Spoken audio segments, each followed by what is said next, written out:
बच्चों आज का अपना टॉपिक है यूनिट वेक्टर। और यूनिट वेक्टर पूरी फिजिक्स में बहुत जगह काम में आता है, तो ये एक इम्पोर्टेंट टॉपिक बन जाता है। इसलिए आज अपन इसी की शुरुआत करते हैं। तो लिखो यूनिट वेक्टर। क्या लिखेंगे? Unit vector. यूनिट वेक्टर को जो रिप्रेजेंट करने का तरीका है वो कोई भी आपने वेक्टर लिखा उसके ऊपर कैप लगा दो तो ये बन जाता है यूनिट वेक्टर। बोले तो एकांक सदिश। अब दो तीन चीज़ें जो बहुत इंपॉर्टेंट हैं आपको ध्यान में रखनी है। पहली इंपॉर्टेंट बात, इसका मैग्नीट्यूड 1 होता है। तो हम क्या बोलेंगे बच्चों? इसका मैग्नीट्यूड हमारे पास बोले तो परिमाण, तो मैग्नीट्यूड कितना हो गया? 1 हो गया। दूसरी बात बच्चों, ये डायरेक्शन को रिप्रेजेंट करता है, बोले तो ये दिशा का निरूपण करता है, दिशा को निरूपित करेगा। अब हम समझें कि चलो यार मैग्नीट्यूड तो 1 है मान लिया, लेकिन ये हमारे पास में डायरेक्शन की बात आती है तो हम डायरेक्शन कैसे आइडेंटिफाई कर पाएंगे? तो आपने देखा होगा कि ये हमारे पास एक्स एक्सिस है और ये बच्चों हमारे पास में हो गया वाई एक्सिस और ये बच्चों हमारे पास में बन गया जेड एक्सिस।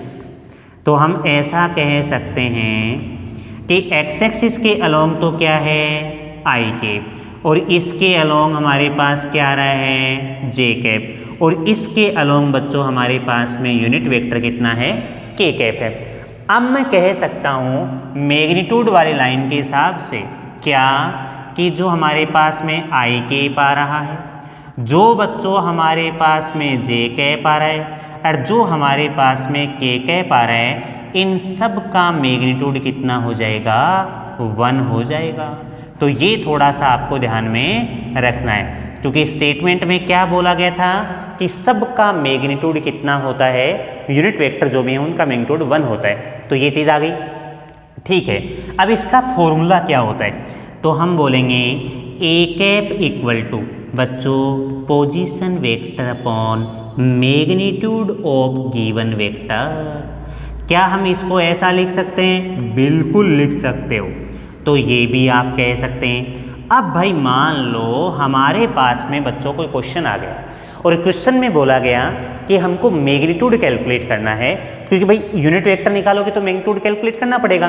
तो छोटा सा एक क्वेश्चन ले लेते हैं। क्वेश्चन में देखो क्या बोला गया कि फाइंड ए कैप, ठीक है, और आगे बोल दिया if vector A equal to 3i cap plus 4j cap और माइनस का 5k कैप आ गया, और इस वेक्टर का आपको क्या कैलकुलेट करना है? Unit vector. तो आपको मैग्नीट्यूड भी चाहिए, बाकी तो कुछ ज़रूरत नहीं है। तो हम ऐसा कह सकते हैं बच्चों कि इसका मैग्नीट्यूड कितना होगा।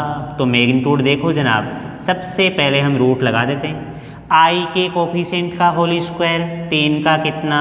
9, 4 का स्क्वायर क्योंकि जे का कोफिशिएंट 4 है, 4 का स्क्वायर 16, माइनस 5 कोफिशिएंट है का होल स्क्वायर करोगे तो कितना? 25। बच्चों ये हो गया √50। √50 को आप लिख सकते हैं कितना? 5√2। ये हमारे पास ए आ गया जनाब। अब हम क्या बोलेंगे कि जो हमारे पास ए कैप था वो पहले तो हम लिखेंगे वेक्टर ए, नीचे इसी का मैग्नीट्यूड आ जाएगा। वेक्टर ए कितना है? 3i cap plus 4j cap minus 5k cap. अरे भाई मैग्नीट्यूड कितना आया? 5√2। सिंपल है बच्चों।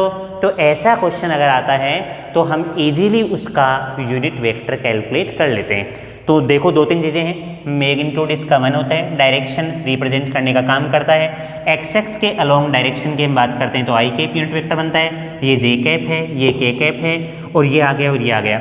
अब बात आ गई कि यार हम डायरेक्शन कैसे डिफाइन करेंगे, ये तो बताया ही नहीं। आओ जी, सबसे पहले हम बात करते हैं आई क्रॉस जे। बच्चों इसको देख के आपको फील आ रहा होगा कि यार वेक्टर ए क्रॉस बी का फॉर्मूला होता है A B sine theta N के। बहुत बढ़िया। ये इतना बच्चों न्यूमेरिकल वैल्यू देगा, इसमें आपके पास कोई ना कोई गणितीय नंबर आएगा, लेकिन ये एन के ऊपर केप लगा हुआ है, इसका मतलब ये यूनिट वेक्टर है और यूनिट वेक्टर डायरेक्शन को रिप्रेजेंट करने का काम करता है। तो मैं ऐसा कह सकता हूँ क्या, आई क्रॉस जे, देखो आना तो कोई तीसरा है, ये सेम ऑर्डर में आई के बाद जे ही आता है तो ये पॉजिटिव हो गया। मेन मुद्दा यहाँ पर हम क्या समझ रहे हैं कि यूनिट वेक्टर है ना, इसने डिसाइड किया है कि क्या आएगा। और वैसे आप जानते हैं अगर कोई दो वेक्टर का क्रॉस प्रोडक्ट है तो जिस प्लेन में है ना, उस प्लेन के परपेंडिकुलर आपके पास में जो भी उनका जो तीसरा आता है या उसके जो डायरेक्शन आती है वो अपन कैलकुलेट कर सकते हैं। अब आते हैं इसके क्वेश्चन में। क्वेश्चन में ये बोला गया है कि भाई is it a unit vector, is it a unit vector, और वो वेक्टर कौन सा है, vector A equal to I/√2 minus का J/√2, ऐसा हम कह सकते हैं। बिल्कुल जी, क्वेश्चन में ऐसा बोला गया कि ये यूनिट वेक्टर है क्या, इसको आपको चेक करना है। मैंने क्या बोला था कि यूनिट वेक्टर का मैग्नीट्यूड कितना होता है 1। अब इसका मैग्नीट्यूड निकालते हैं। देखो वेक्टर ए का मैग्नीट्यूड आई के कोफिशिएंट का होल स्क्वायर, आई का कोफिशिएंट कितना है 1/√2 का स्क्वायर हो गया, प्लस जे का कोफिशिएंट कितना है 1/√2 का स्क्वायर। बच्चों आप कह सकते हो 1/√2 का स्क्वायर 1/2 1/2, ए इक्वल टू कितना √1, ए की वैल्यू कितनी आ गई 1। तो हम ये कह सकते हैं कि हमारे पास में इसका मैग्नीट्यूड कितना आया 1।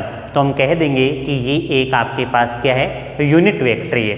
दूसरा क्वेश्चन देखो, अगर हमने ऐसा कह दिया कि if vector A equal to 0.8 I के प्लस 0.4 जे कैप प्लस में आ गया सी के, is a unit vector, is a unit vector, then find और ये आ गया बच्चों सी। मतलब आपको सी की वैल्यू कैलकुलेट करनी है। अगर ये एक यूनिट वेक्टर है तो हम ये बोलेंगे कि यार यूनिट वेक्टर है, इसका मतलब तो हम ये कह सकते हैं कि इसका मैग्नीट्यूड 1 होना चाहिए। अब 1 करते हैं चलो जी, तो इसका मैग्नीट्यूड 1 हो गया। अब जो वेक्टर दिया गया उसका भी मैग्नीट्यूड निकाल लें, तो ये हो गया 0.8 का होल स्क्वायर 0.64, 0.4 का स्क्वायर कितना हो जाएगा 0.16 और ये आ गया सी स्क्वायर।